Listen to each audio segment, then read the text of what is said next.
നമസ്കാരം. പോറ്റി സാറിനെ പറ്റി കേട്ടിട്ടുണ്ടോ? കേശവൻ പോറ്റി. അദ്ദേഹത്തെക്കുറിച്ച് എന്തെങ്കിലും പറഞ്ഞില്ലെങ്കിൽ അതൊരു കുറവായിരിക്കും. കമ്മ്യൂണിസ്റ്റ് പാർട്ടി നേതാവ്, സംസ്കൃത ഭാഷാ പണ്ഡിതൻ, പ്രഗത്ഭനായ അധ്യാപകൻ, സ്വാതന്ത്ര്യ സമര സേനാനി, സർ CP-യുടെ സ്വതന്ത്ര തിരുവിതാംകൂർ വാദത്തിനെതിരെ പൊരുതിയ വിപ്ലവകാരി, KPSCയുടെ മികച്ച സംഘാടകൻ, നാടകകാരൻ, പരിഭാഷകൻ, ഗാനരചയിതാവ്, നിസ്വാർത്ഥനായ സാമൂഹ്യ പ്രവർത്തകൻ, എല്ലാവർക്കും ആശ്രയിക്കാവുന്ന ഒരു മനുഷ്യസ്നേഹി. ഇതെല്ലാമായിരുന്നു നമ്മുടെ പോറ്റി സാർ. പ്രവർത്തിച്ചിരുന്ന സംഘടനകളിലൊന്നും അദ്ദേഹം ഉന്നത സ്ഥാനങ്ങളിലെത്തിയിരുന്നില്ല. അദ്ദേഹം അത് ആഗ്രഹിച്ചിട്ടും ഉണ്ടായിരുന്നില്ല. വലിപ്പച്ചെറുപ്പ ഭേദമില്ലാതെ എല്ലാവരുമായും അടുത്തിടപഴകുകയും അവരുടെ പ്രശ്നങ്ങൾ പരിഹരിക്കാൻ ആത്മാർത്ഥമായി പരിശ്രമിക്കുകയും അദ്ദേഹം ചെയ്തിരുന്നു. ഒരു തെരഞ്ഞെടുപ്പിൽ നിന്ന് ജയിക്കാത്ത ഏറ്റവും വലിയൊരു ജനപ്രതിനിധിയായിരുന്നു പോറ്റി സാറ്. എന്നാൽ അദ്ദേഹം പ്രവർത്തിച്ച സംഘടനകളിലെല്ലാം തൻ്റെ ഔന്നത്യം ഒരു കുറവും വരാതെ അംഗീകരിക്കപ്പെട്ടിരുന്നു. പോറ്റി സാറ് സ്വന്തമായി ഒന്നും സമ്പാദിച്ചിട്ടില്ല. എന്നാൽ സഹജീവികൾക്ക് വേണ്ടി അദ്ദേഹം സമ്പാദിച്ചു കൊണ്ടേയിരുന്നു. ആരിൽ നിന്നും ഒന്നും വാങ്ങാതെ തൻ്റേതെല്ലാം അദ്ദേഹം മറ്റുള്ളവർക്ക് കൊടുത്തുകൊണ്ടേയിരുന്നു. അവസാന നാൾ വരെ ആ ശീലം തുടരുവാനും കേശവൻ പോറ്റി എന്ന പോറ്റി സാറിന് കഴിഞ്ഞു എന്നത് എടുത്തു പറയേണ്ട കാര്യമാണ്. സ്ഥാനമാനങ്ങൾക്കും വ്യവസ്ഥാപിത അംഗീകാരങ്ങൾക്കും അതീതനായിരുന്നു പോറ്റി സാർ.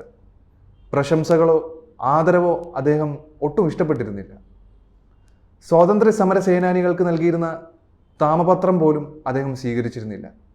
അതുകൊണ്ട് തന്നെ അവാർഡുകൾ നിർണ്ണയിക്കുന്നവരും സ്ഥാനമാനങ്ങൾ നൽകുന്നവരും സാറിനെ ബഹുമാനപൂർവ്വം ഒഴിവാക്കിയിരുന്നു. മധ്യ തിരുവിതാംകൂറിൽ അദ്ദേഹത്തെ സ്നേഹിക്കുകയും ആരാധിക്കുകയും ചെയ്യുന്നവരുടെ ഒരു വലിയ വലയം തന്നെ ഉണ്ടായിരുന്നു. ദേശീയ സ്വാതന്ത്ര്യ പ്രസ്ഥാനത്തിൽ പ്രവർത്തിച്ചിരുന്ന കാലത്ത് കരുനാഗപ്പള്ളിയിൽ സത്യാഗ്രഹ സമരം ചെയ്തിരുന്നവരെയെല്ലാം പോലീസ് അറസ്റ്റ് ചെയ്ത് കൊണ്ടുപോയപ്പോൾ സഹന സമരം ഇടമുറിയാതിരിക്കാൻ താൻ പ്രൈമറി അധ്യാപകനായിരുന്ന സംസ്കൃത സ്കൂളിൽ നിന്ന് സമരവേദിയിലേക്ക് ഓടിപ്പാഞ്ഞു ചെന്ന ദേശാഭിമാനിയായിരുന്നു നമ്മുടെ പോറ്റി സാറ്. സ്കൂൾ വിട്ടിറങ്ങുമ്പോൾ തൻ്റെ രാജിക്കത്ത് ഒപ്പിട്ട് മേശപ്പുറത്ത് വയ്ക്കാൻ മറന്നിരുന്നില്ലെന്ന് കൂടി ഓർക്കണം. അതേ ദേശാഭിമാനിയാണ് പിന്നീട് മധ്യ തിരുവിതാംകൂറിലെ കമ്മ്യൂണിസ്റ്റ് പ്രസ്ഥാനത്തിൻ്റെ വളർച്ചയ്ക്ക് വേണ്ടി തൻ്റെ ജീവിതം മുഴുവനും മാറ്റിവെച്ചത്.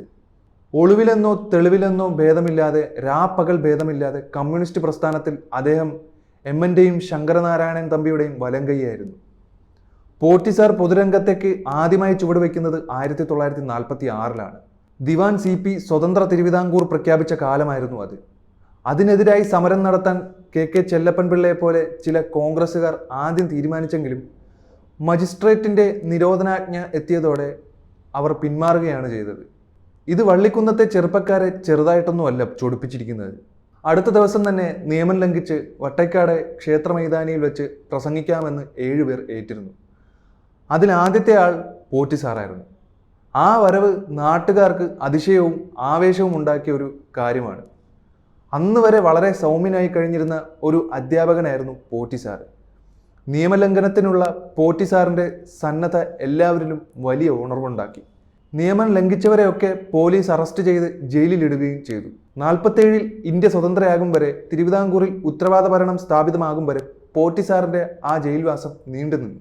ജയിലിൽ നിന്നിറങ്ങിയ പോറ്റി സാർ സംസ്കൃത സ്കൂളിലെ ഹെഡ് മാസ്റ്ററായി വീണ്ടും ജോലിയിൽ പ്രവേശിച്ചു. കാമ്പിശ്ശേരിയുടെയും തോപ്പിൽ ബാസിയുടെയും നിർദ്ദേശത്തിനും നിർബന്ധത്തിനും വഴങ്ങി സ്കൂൾ കാര്യങ്ങളുമായി പോറ്റി സാർ അങ്ങ് കൂടി. പക്ഷേ അധിക നാള് അദ്ദേഹത്തിന് അത് തുടർന്നു കൊണ്ടുപോകാൻ സാധിച്ചില്ല. വള്ളിക്കുന്നത്തെ പാവപ്പെട്ടവരെ നിഷ്കരണം പോലീസും ഗുണ്ടകളും മർദ്ദിക്കുന്നത് നോക്കി നിൽക്കാൻ ആ മനുഷ്യസ്നേഹിക്ക് കഴിഞ്ഞിരുന്നില്ല. വീണ്ടും എല്ലാം മറന്നുകൊണ്ട് അദ്ദേഹം കർഷകരുടെയും കർഷക തൊഴിലാളികളുടെയും സർവോപരി കമ്മ്യൂണിസ്റ്റ് പാർട്ടിയുടെയും അണിയിൽ ചേർന്നു. തൻ്റെ സ്ഥാനം അവരുടെ കൂടെയാണെന്ന് അദ്ദേഹം തിരിച്ചറിഞ്ഞു. അപ്പോഴാണ് പോലീസിൻ്റെയും ഗുണ്ടകളുടെയും പ്രമാണിമാരുടെയും മർദ്ദനങ്ങൾക്ക് പരിഹാരമുണ്ടാക്കാൻ Potti sir Mavelikkara MLA KK ചെല്ലപ്പൻപിള്ളയോടൊപ്പം 3 ദിവസം തിരുവനന്തപുരത്ത് താമസിച്ചത്. ഉദ്ദേശിച്ച കാര്യം നടന്നില്ലെന്ന് മാത്രമല്ല, MLAയുടെ മുമ്പിൽ വെച്ച് പോറ്റി സാറിനെ പോലീസ് അറസ്റ്റ് ചെയ്ത് കൊണ്ടുപോവുകയും ചെയ്തു. സാർ സ്വപ്നത്തിൽ പോലും വിചാരിക്കാത്ത ഒരു കാര്യത്തിനായിരുന്നു അന്ന് ആ അറസ്റ്റ് നടന്നത്. തിരുവനന്തപുരത്തായിരുന്ന കാലത്ത് വള്ളിക്കുന്നത്ത് നടന്ന ഒരു തീവെപ്പിനെ ചൊല്ലിയായിരുന്നു ആ അറസ്റ്റ്. സാറിനെ മോചിപ്പിക്കാനോ ജാമ്യത്തിലിറക്കാനോ ചെല്ലപ്പൻപിള്ള ഒന്നും ചെയ്തിട്ടില്ല. മജിസ്ട്രേറ്റ് ആലപ്പുഴ സബ് ജില്ലയിലേക്ക് റിമാൻഡ് ചെയ്തു. 2 കൊല്ലം ജയിലിൽ അദ്ദേഹം കഴിച്ചുകൂട്ടുകയും ചെയ്യേണ്ടി വന്നു. ശൂരനാട് സംഭവത്തിന് ശേഷം അവിടെ പാർട്ടി ലോക്കൽ കമ്മിറ്റി സെക്രട്ടറി ആയിരുന്ന ഡോക്ടർ പുതുശ്ശേരി രാമചന്ദ്രൻ അക്കാലത്ത് പോറ്റിസാർ നൽകിയ സംഭാവന സ്മരിക്കുന്നുണ്ട്. പോറ്റിസാർ ആലപ്പുഴ സബ് ജയിലിൽ ചെന്ന് 2 ആഴ്ച കഴിഞ്ഞപ്പോഴാണ് ശൂരനാട്ടെ സംഭവം. അന്ന് പുറത്തുണ്ടായിരുന്നെങ്കിൽ നിശ്ചയമായും അദ്ദേഹം കേസിലെ പ്രതിയാകുമായിരുന്നു. ശൂരനാട് സംഭവം കഴിഞ്ഞ് നാടാകെ ഭയത്തിന്റെ കരിനിഴലിൽ കഴിയുകയായിരുന്നു അന്ന്. നാട്ടുകാർ മിക്കവരും നാട് വിട്ടു പോകുന്ന അവസ്ഥയായിരുന്നു. പാർട്ടി സഖാക്കൾ ഉൾപ്പെടെയുള്ളവർ ജയിലിലോ ഒളിവിലോ ആയി കഴിഞ്ഞു.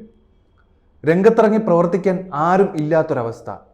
ആ കാലത്ത് പാത്തും പതുങ്ങിയുമാണ് ശൂരനാട് പ്രദേശങ്ങളിൽ പോറ്റിസാർ പോയിക്കൊണ്ടിരുന്നത്. പിടികിട്ടാപ്പുള്ളിയായിരുന്ന ബാസിയുടെ കേസ് നടത്താൻ കാശുണ്ടാക്കാനുള്ള വഴി തേടിയ കൂട്ടത്തിൽ ബാസിയുടെ നിങ്ങൾ എന്നെ കമ്മ്യൂണിസ്റ്റാക്കി എന്ന നാടകം അച്ചടിച്ച് കൊണ്ടു നടന്ന് വിറ്റ് കാശുണ്ടാക്കുക എന്ന ആശയം പോറ്റിസാറിൻ്റെതായിരുന്നു. അതെല്ലാവരും കൂടി പ്രാവർത്തികമാക്കി. സോമൻ എന്ന തൂലികാനാമത്തിലാണ് പുസ്തകം അച്ചടിച്ചിരുന്നതെങ്കിലും പുസ്തകം വാങ്ങി വീട്ടിൽ വയ്ക്കാൻ ആളുകൾ ഭയപ്പെട്ടിരുന്നു. നിങ്ങൾ എന്നെ കമ്മ്യൂണിസ്റ്റാക്കി അന്ന് പോറ്റിസാർ പ്രസിദ്ധീകരിച്ചത് കൊണ്ട് മാത്രമാണ് ആ നാടകം സമയത്ത് തന്നെ KPSCയുടെ ശ്രദ്ധയിൽപ്പെട്ടതും അത് രംഗത്ത് അവതരിപ്പിക്കാനും കഴിഞ്ഞത്. എല്ലാ പ്രതിസന്ധികളെയും തരണം ചെയ്ത് ആ നാടകം അരങ്ങത്തിലെത്താൻ മുൻകൈയെടുത്തത് പോറ്റിസാറായിരുന്നു. അത് കേരളത്തിൻ്റെ സാമൂഹിക സാംസ്കാരിക മണ്ഡലങ്ങളിൽ ഒരു കൊടുങ്കാറ്റ് തന്നെ സൃഷ്ടിച്ചിട്ടുണ്ടായിരുന്നു.